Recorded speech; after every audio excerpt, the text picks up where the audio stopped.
I'm about to share with you why your e-commerce brand is struggling to scale past a certain level with Google Ads. Maybe it has hit a plateau, or maybe it's just not growing like it used to, and show you exactly what you can do about it. Now, surprisingly, there are only a few major reasons why your e-commerce brand probably is not able to scale with Google Ads any longer. And in this video, we're gonna go over all of these 5 things and also go over the solutions to these 5 problems. But with that, the first major reason why your brand is probably not able to scale is because of market saturation. Now, market saturation is simply defined as your brand hitting the top possible capacity of who you can show your ads to when it comes to your given niche or given market, which means essentially, if for example, you're selling baby diapers, there's only so many people in a given period of time that are searching for baby diapers. Let's say there's 1,000 people in a given month. How do you deal with this, and how do you go about this situation? Well, first things first, how do you even know if you're dealing with market saturation? The way to find out is by looking at 2 specific metrics. Number 1,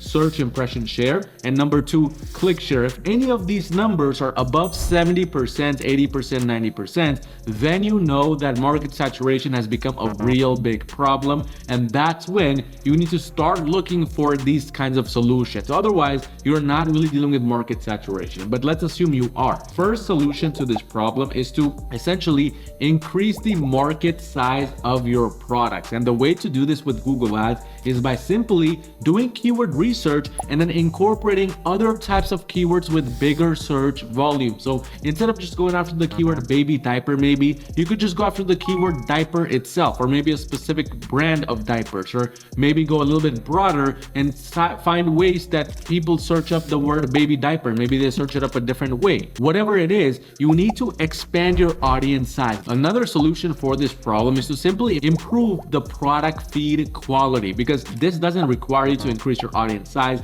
from 100 people. Instead of just having 5 people buy, you now want to have 10 people buy or 20 people buy, and this is enough to double and triple your sales. So technically, you don't even have to go after bigger pieces of audiences if you don't want to. You could just fix up the product feed and then improve the quality to get more people buying. But this now brings me to the second most common reason why brands are unable to scale, and that is ad or product fatigue. Now, what do I mean by this exactly? When there's ad fatigue happening, when there's product fatigue happening, what starts to happen is sales naturally start to drop for that individual product, or sales naturally start to drop for that individual ad copy. And you will actually see it when you go inside that given campaign or for that given product, and then you look at the specific kind of chart at the very top. So in a given period of time, you will start to notice that it started to go down. This product is not eligible, so we're not going to be able to really notice that. But let's say, for example, we're dealing with this product right here, and we kind of change up the time period to whatever time period you've been running the product. If we see right here, the sales did start to drop during this time. They could have been ad fatigue, but you don't want to jump to this conclusion very quickly, because if it is ad fatigue, it will stay this way for more than 7 to 14 days. In this situation, without doing a single difference in the ad strategy or anything else, this product bounced right back around in this 3 to 5 day mark. So really, if it's bouncing back in 3 to 5 days, it's not ad fatigue. It's just maybe a fluctuation of the market, fluctuation of the people searching for your products, etc. You don't want to panic and start making too many different changes. But after 7 to 14 days, if the sales are still down or they're still going down, that's when you know you're dealing with ad fatigue. And in that situation, you need to start by basically bringing in a new approach for the product itself. Now, a new approach could be maybe changing up the product image. It could be changing up the product titles with more SEO keywords, or just improving the perceived value of that product itself. Or maybe, third most important thing, changing up the product pricing. These alone are enough to kind of boost that product back up and get that going again. But let's say you start doing that and it's still not working. Well, in that situation, you need to go a bit deeper. You need to start by A/B testing things like landing pages. You need to change the landing page up completely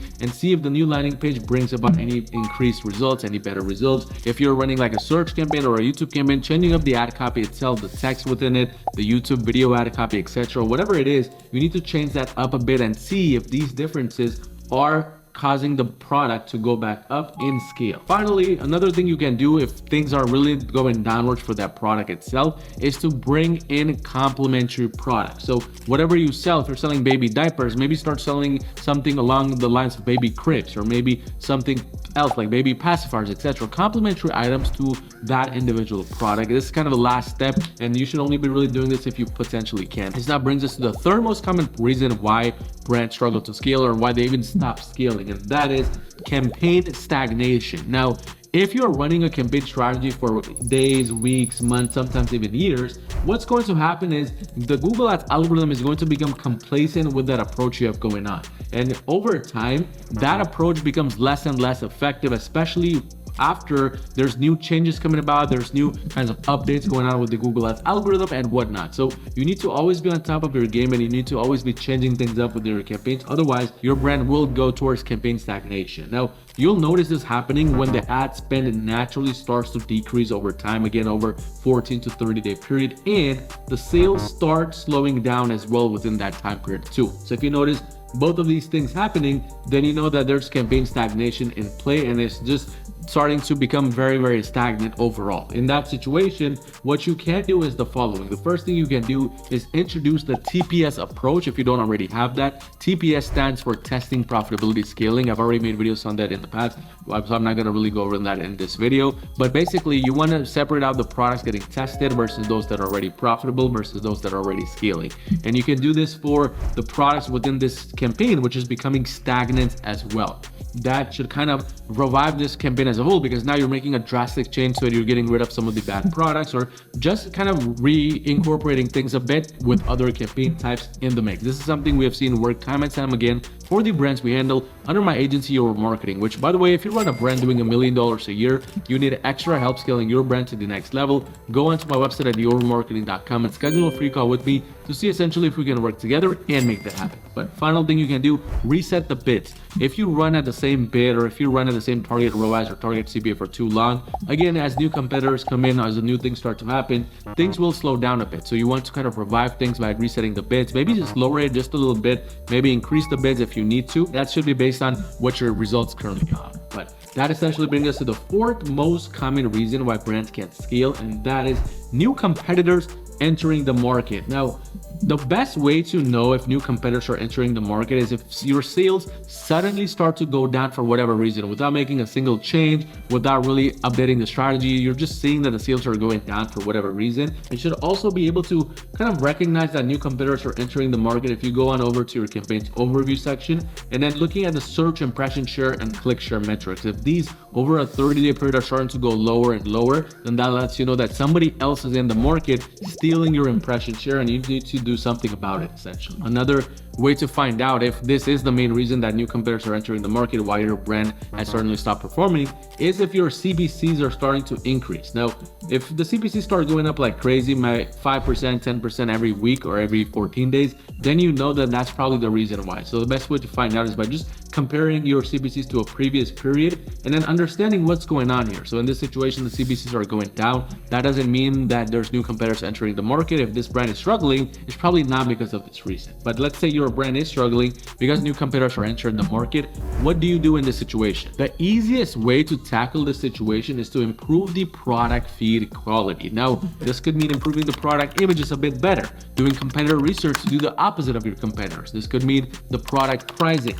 This could mean the product titles, incorporating a better SEO strategy there, incorporating a better kind of perceived value approach there. All these things help improve the perceived value of your product feed, and that essentially makes it so even new competitors entering the market cannot do anything with your impression share, because you have such strong demand because of the quality of your feed that nobody can basically steal your customers. But in addition, what you can do is maybe you can start increasing the bids a little bit, or maybe decreasing some of the restrictions, because now if these newer competitors are coming in, you might need to increase the level of competition you're providing to these competitors and compete on a greater level by increasing the bid slightly. Now, you want to be very cautious with this and not go too crazy, because a lot of times this can actually make your brand unprofitable at the end. So be very cautious with this. But finally, the last reason why most brands struggle to scale is because of a lack of horizontal scaling. Now, a good way to know if this is why your brand is not scaling is if you look at your current running campaigns, and if they're not able to hit the target ROAS values you have set or the target CPA values,